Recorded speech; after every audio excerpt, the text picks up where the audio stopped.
thanks for checking this out. Okay, so what happened was I did my usual thing of putting together at least an outline of a script and doing all the shooting and doing some B-roll and finding some extra photos and graphics and all of that. And then when I got into the editing, I decided it just really wasn't working. I wasn't happy with it at all. So instead, what we're going to do today is I'm just going to sit here and have a little chat with you about how much fun and actually quite useful it is to play air flute. So grab your favorite Native American style flute in A, and I'll tell you why. Now, of course, this idea comes from the reality that we all like playing air guitar from time to time. Whoever your favorite guitar player is, I'm sure at some point you've put on a track and stood there and pretended that you could actually do all the cool things that they can do. But what's really additionally fun about playing air flute is that it's a great way to learn about the relationships in the modes and the fingerings that our flute can play. And we're going to start with that idea that music is not about notes. It's not about pitches. It's certainly not about little black spots on a page. Music is about relationships between sounds. And we want to be able to hear and recognize those relationships, and we want to know what finger patterns will help us reproduce those relationships on our flute. All right, so let's get ourselves oriented on our A flute. I'm just going to go up and down what we call beginner mode here, what a lot of people call basic scale. And what I'd like for you to do is that you can either play along or you can just kind of close your eyes and listen carefully. What does it sound like as I move from one fingering to the next? Does it set off any special colors for you, any special feelings as I move from one fingering to the next? And I'm just going to go straight up and down for now.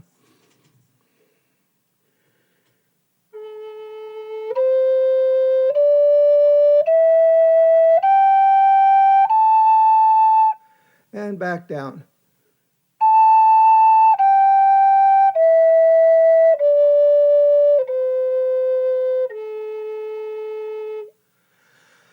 All right, now what I would like for you to do next is I'm going to sound that bottom note again, the fundamental, and then what I would like for you to do is imagine in your mind's ear that you can really hear that fundamental. And if you want to, you can vocalize it in some way. You could hum it, you could whistle it. I'm going to be doing a fair amount of whistling today because that's how I can kind of reproduce some of these relationships most accurately. But the first thing I want you to do is just fix the sound of that fundamental in your ear. Here it is.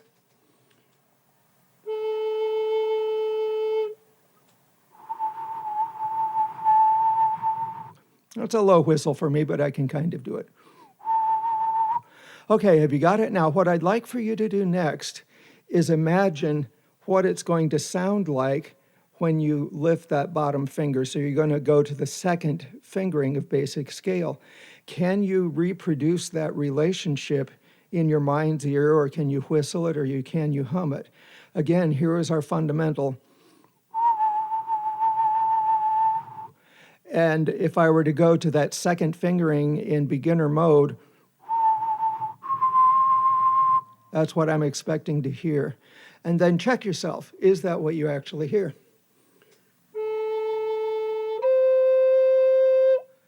All right, I didn't do too bad with that.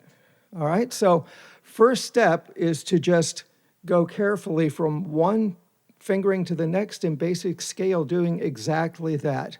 Once you're on 2, can you go from 2 to 3? Here was 2 again. That's what I'm expecting to hear next.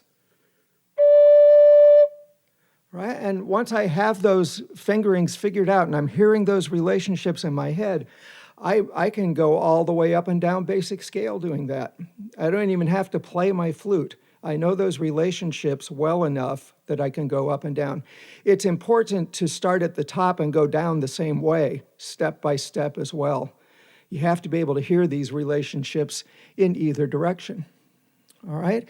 Now, there are also patterns. Once you've figured out note to note to note, then you can start jumping. You know, what does it sound like if I go?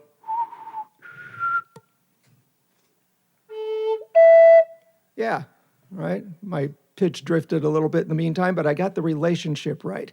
And that's what I care about, the relationships. Okay? So once you're really comfortable just doing simple note to note to note and then jumping about from different notes in the mode, then you can start stringing little patterns together, and you'll begin to hear that there are patterns that are really, really characteristic on our flute. Like this one is really, really important to have in our ears all the time.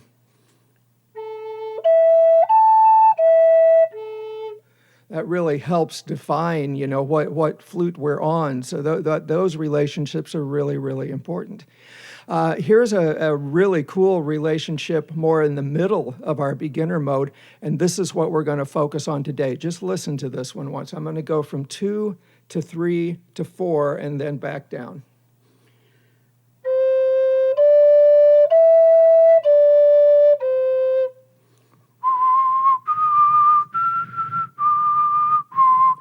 Lots of familiar songs that will help you remember those relationships. 3 blind mice. Clearly, I'm not a singer, but 3 blind mice will do it. Doe, a deer, a female deer will do it, right? What we want to do is fix those relationships in our ear and associate them with these finger patterns on our flute, right? So then, if we hear a song that has that kind of pattern in it, we'll know, one way I could play that is right here on my flute. Those are the associations that we want to start making, that we hear relationships in music, and that makes our fingers twitch in certain ways, right? Because we recognize those patterns and we know how to produce them on the flute. Now, if you've had Western music training, I'm sure you have all kinds of jargon that you can attach to this, or if you've studied other musical traditions, you have different vocabulary to attach to these relationships. But we don't have to know the vocabulary to hear the relationships. One of my mentors used to say all the time, music is first, last, and always about the ear, right? So if we can hear the relationships and then our fingers start twitching, we know how to reproduce those relationships on our flute, then we're in business. So this is worth practicing a little bit every day, right? Well, here I am on my A flute. Here's top note.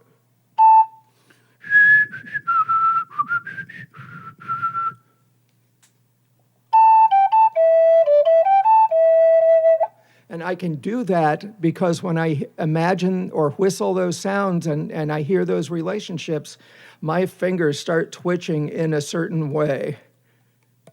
And I can practice that. I can practice that even if I don't have a flute handy. I can sit under a tree and practice that, right? And it will really reinforce the relationships that you're hearing, will help you to recognize tunes and how you can play them on your flute. And if, like most flute players, if you've been playing flute for a while, you'll start to hear melodies kicking around in your head, right? That happens. We get the sound of our flute in our head and it starts playing in our head, right? And so then we, don't have to fish around looking for how to play that song that we're hearing in our head quite so much. Our fingers already know what to do. So here's a real practical example. This is one of my favorite songwriters ever, and this is one of my favorite songs from this songwriter, but for some reason, I have never played it on native flute. But we're going to see if I can at first figure out the relationships, and then we're going to play it on air flute, and then we'll see if this actually works. So let's make sure we're still oriented on our A flute. And let's especially remember these special 3, right?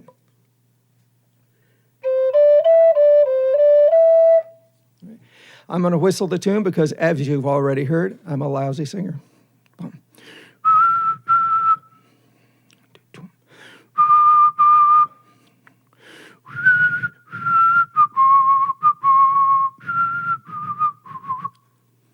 Okay. Now, that sets my fingers twitching in a very, very particular way, especially those last 6 notes. I hear those relationships and I go, well, the only place I can do that in basic scale on my flute, I can do it other ways, but in basic scale, if I want to use basic scale, I have to be here.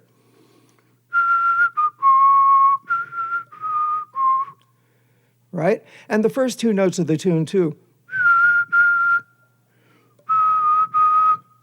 Then there was another note. Right now, if we have our bass, we're not going to go through all of this in detail. I've talked about some of this in other videos. But, you know, if we have basic scale relationships in our ear,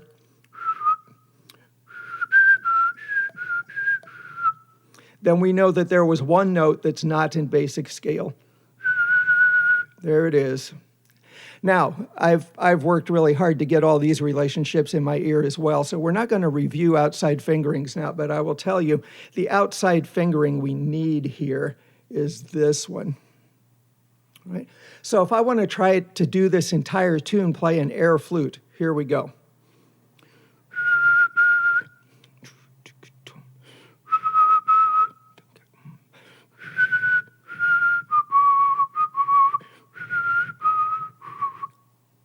Okay, I think I've got it.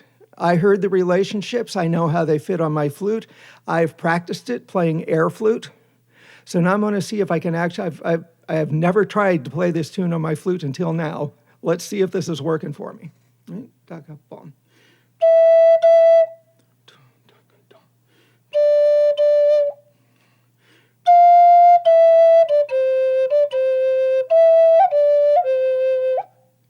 Yeah, it worked. Now, that's a pretty straight ahead example, not too difficult, but you get the idea, okay? And what's really cool about focusing on relationships instead of just worrying about notes all the time or what the pitches are, is once I have the relationships, I can grab any of my contemporary tuned Native American style flutes and the fingerings will be the same to play that tune. It's the relationships that matter, not the notes. Now, if I want to play along with the track, I'll have to find a flute that's in the right key where I can use that fingering and it'll work, right? But if all I want to do is play the tune, I can grab any flute and play the tune. If I'm with a guitar player, we can just agree on a key that works for whatever flute I have in hand. They'll be able to do that. You know, they're good. They know what they're doing, all right?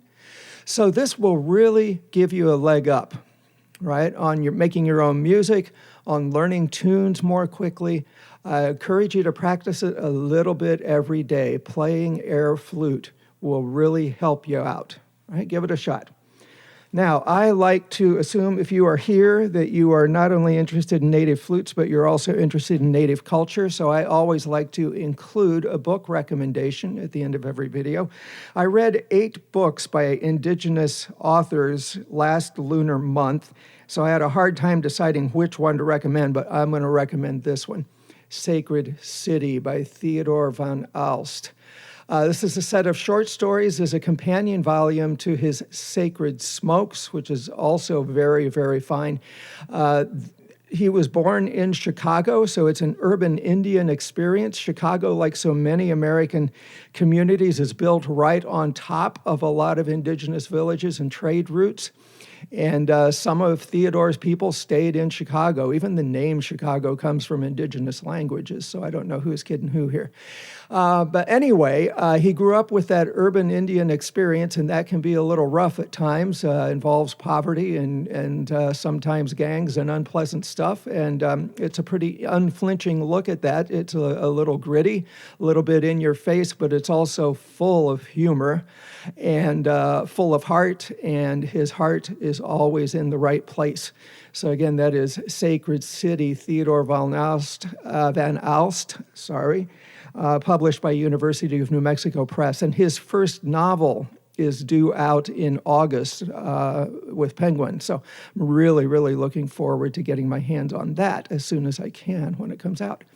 All right, that's about it for today. A couple of updates. I am on pace to be releasing the first volume of Morning Star, Evening Star songs as an ebook at the summer solstice.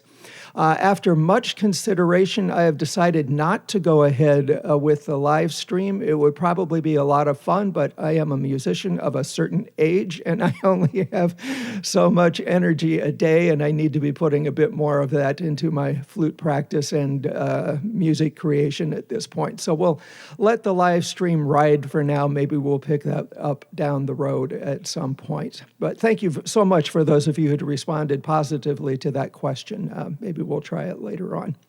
Okay, I will see you in about a month at the next new moon, and in the meantime, go practice some air flute.